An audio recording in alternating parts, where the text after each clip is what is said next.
Alright, let me ask you something. Have you ever found something in a video game and you feel like you're the only person who's found it? And you get really excited, so you're like, there's no way someone else has seen this. Dude, I won't believe such tomfoolery. I should make a YouTube channel just to upload this one video of me finding this crazy thing. And people do that all the time, man. Right, well, all of that is exactly how I feel right now. Right, there's a lot of content coming out right now about how bad the game is. Meanwhile, I'm over here like, no one has spoken about this little thing. So, hidden secrets. I feel like I do have a few. So today I will be listing 5 hidden secrets in Fallout 76. Let's get into it.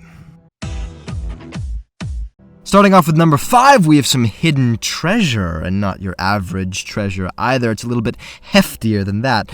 Now, I'm starting off with this one because don't tell me none of you broke-ass nerds have found what I'm about to show you. This takes place right next to the Garen mining headquarters. This is in the southwest of the map. If you go there and you look to your right, or your left, depending on where you are, or maybe straight up, if you happen to be lying directly under it, supine, on your back, with a small cup of hot cocoa resting ever so gently on your little chest, and you spilled some on your neck, then you're gonna see a monorail system. Okay, obviously it's out of use, but the structure still stands, and I did notice there were stairs leading up to it, so I'm like, okay, why not check it out? If there's stairs, you go up, and it leads you to what looks like nothing. I mean, there's not any carts that you can climb into. There's no small chests up here that you get to unlock, but it was odd to me that there are still wooden stairs that lead up to the roof. An odd roof, that is. Circular. It's a bit pointy. It's hard to stand on. And it continues. Nothing to see here, folks. But that's when I could feel him trembling, because I knew he was hiding something here. I knew if I pressed my face down into that metal and I said, "Where are they?" that I would find what I was looking for. But I didn't even have to get that far, dude. It was already so obvious. The monorail, right? Go over to the edge and you'll notice you can fall right down on the track. When I did this, I just wanted to see how far I could go, right? I wasn't necessarily looking for anything, but that's often where the most fun happens. So, if you drop down, you follow it for as long as you can, okay? You have to see what makes you feel more stable, right? Either first person or third person, but just keep going. It'll start to go up, and when you get to the final, sort of ring, right on top of it, you'll find it. A fat man, having waited eagerly all of this time to be claimed by your rightful hands. At the time, having been, level 20, I think I was, this was a big deal. This is the first, I think I'm like 29 right now. This is the first fat man I've seen in the game. And of course, I can't use it until I'm 45, which is why I don't have any footage of me demolishing an entire town of Scorched. But one day we shall get there, I promise. But yeah, I don't know if this is always a fat man. It might just be like a high-quality weapon, depending on what level you are currently. But nonetheless, it's a very fun thing to find when you weren't expecting anything at all. Number 4, this is where things start to get a lot weirder, for the rest of the video. That's actually why I started with the fat man. I was more or less just bragging about something cool that I found, but now that confidence is turning into concern.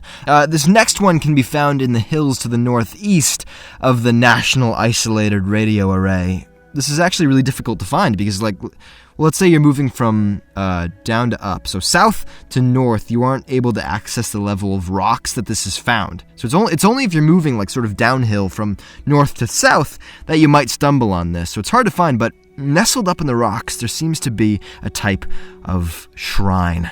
Now, of course, when I find it, it's dark out, so I turn on my light and I'm like, is that someone's head?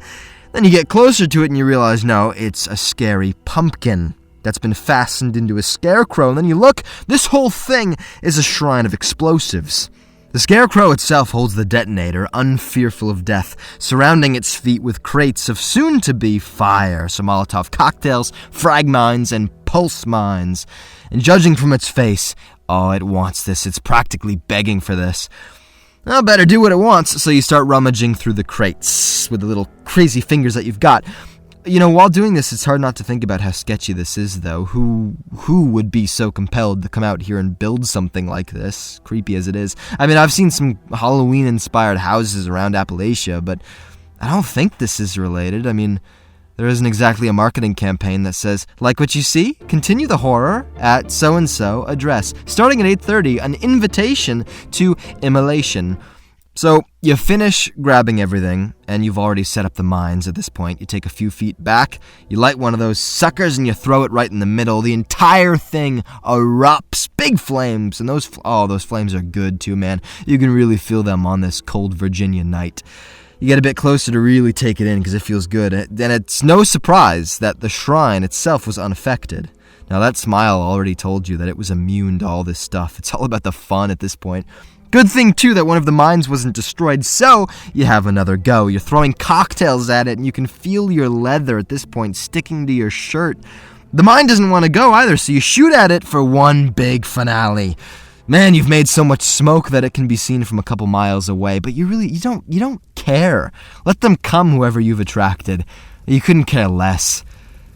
Oh, there's complacency in this warmth. Kind of comfort that gives only after it's taken everything away from you. But you can't help but stay. Maybe take off that gas mask so you can fully breathe in that smoky woodland air. You don't know why, but you think you might stay here tonight.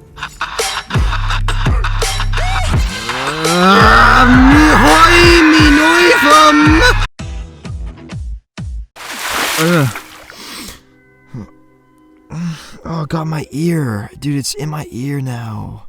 Number 3, we have another thing that you can find if you're willing to do some climbing. Now, you can find this on the roof of the Torrance House. It's interesting because looking at the building, if you're on the outside, it kind of looks like there's 2 sections, a right and a left, but you can't get into the right side. Even from the downstairs, it's all blocked off. So I thought, I wonder if there's another way in. I go outside to the scaffolding, and then I climb up to the roof. Any old dingus is going to think, well, there aren't any more ramps that are going to take me over there. I guess we'll never know then. But open your eyes. If you're a keen observer, you'll notice the stacked crates. Jump on them, go across the roof, and bang! You're on the right side. Double bang! You found a pretty little scene here. A man and a woman, romantically holding each other.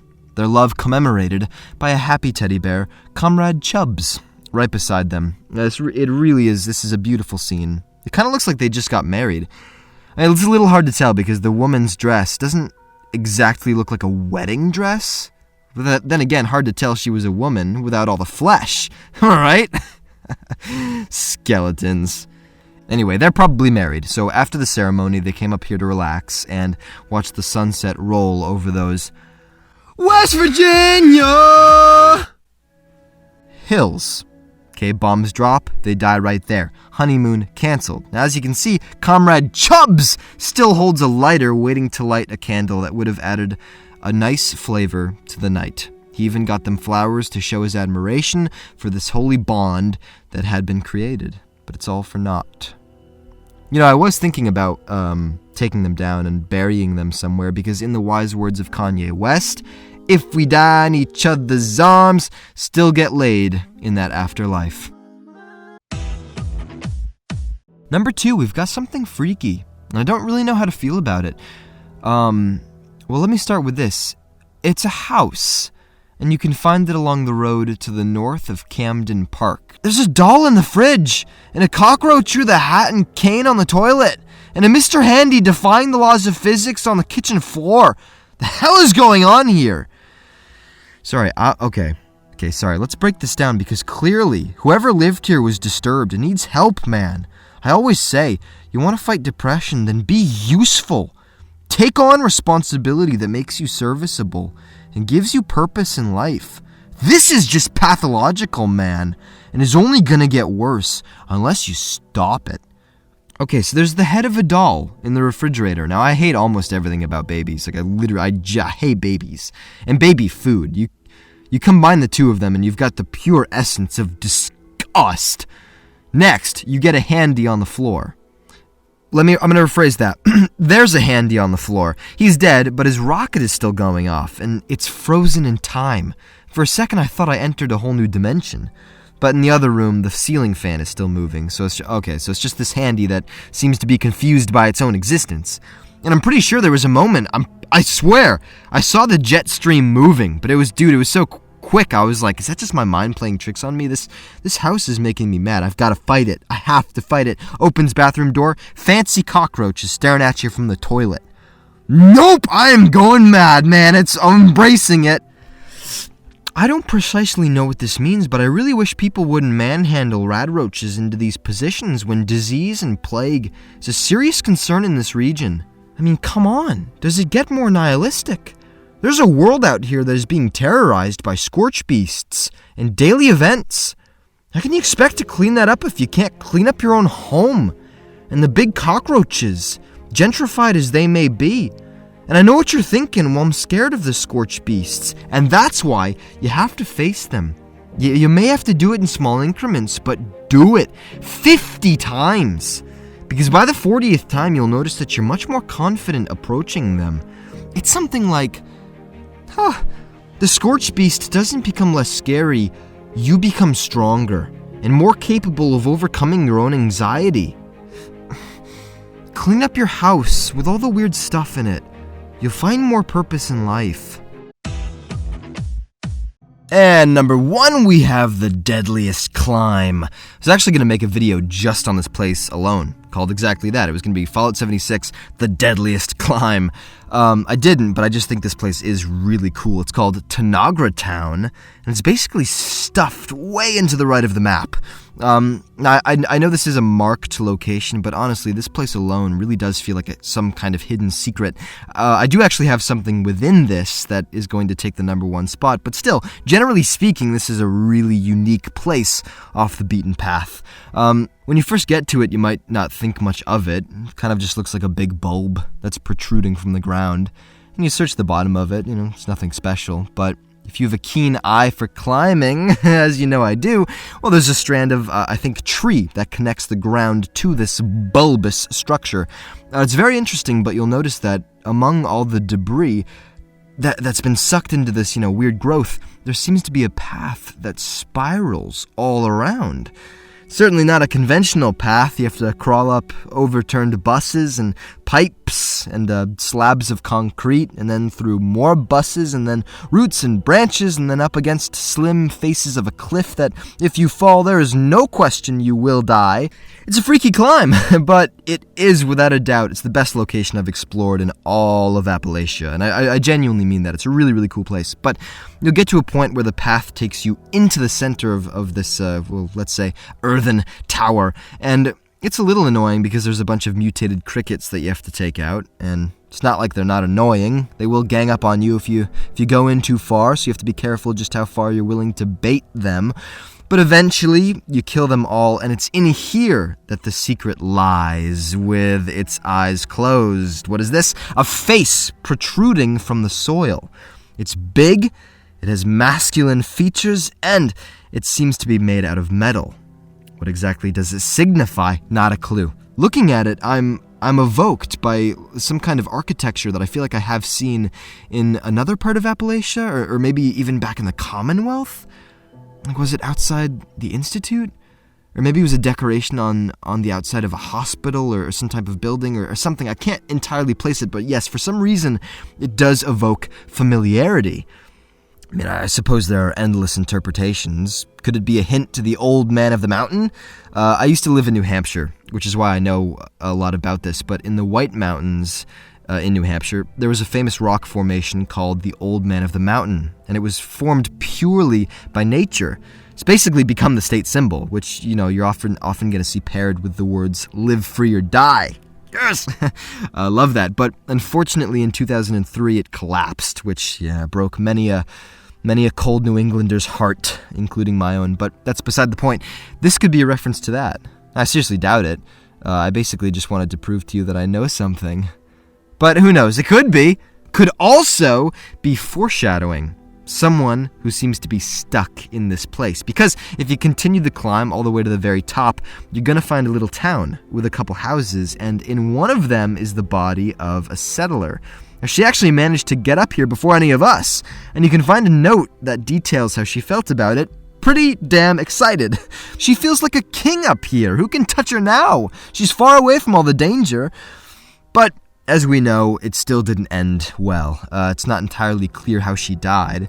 There's a gun right beside her, so okay, did she shoot herself? I mean, Was the loneliness of every minute and every hour up here alone, with no one to engage with, finally too much to bear? Yeah, it's possible, man. It would drive me nuts. Or perhaps she contracted some kind of disease, right? The swampy area this town is situated in makes the growth of bacteria very easy. She got up here okay, but what if going down is that much harder, right? Suddenly you have to look down to see where you're going, and that 200-foot drop just became a lot more real and scary, so not a good time to chicken out when you seriously need to find medication. So yeah, there are different possibilities, but regardless, the face could be a foreshadow of the woman's fate, forever stuck in this weird growth, unable to have gotten out. I don't know what more to say about Tanagra Town, other than I saw a sloth at the bottom. He was really cute. And there you have it, 5 hidden secrets in Fallout 76. If you enjoyed the video, please like, comment, and subscribe. And down below, please tell me, is there another one you think I should add to this list? Alright, thank you very much for watching. I will say, I think I enjoy making videos on Fallout 76 more than I enjoy playing Fallout 76, but you know what? That's okay, because it brought us closer together, and that's all that matters at the end of the day. Country roads, take me home.